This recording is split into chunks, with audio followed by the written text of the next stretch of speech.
Сүхбаатар аймгийн баруун улсын ерөнхий боловсролын 3 дугаар сургуульд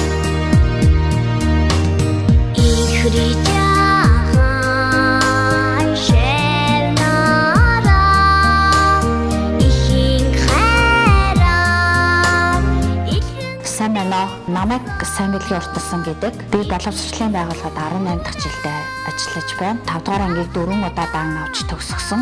Одоо 2 дугаар ангитай. За манай ангийн ураа масаараа манлайлын математикаараа тэргүүлэх гэсэн уриатаагаар эцэг эхчүүд сурагчтайгаа хамтран үйл ажиллагаагаа зохион явуулж байна. Анги хамт олныг масаар нь сургахад ангийн анги дүүргэлт ихтэйгээс хүүхэд нэг бүртээ тулжцах хүүхдүүдийн төвшин ялгаатай байдлаас болж багш нарт бол маш их хүндрэл гардаг. Бэрхшээлэг арилгахын тулд миний хувьд бол ангийнхаа сурагчдын анхаарал төвлөрөлтийг маш сайн хөгжүүлэх, мөн бас төсвөртэй сууж сургах хүсэл эрмэлзэлтэй болгох, өөртөө итгэлтэй байх чадваруудыг илүү их хөгжүүлдэг.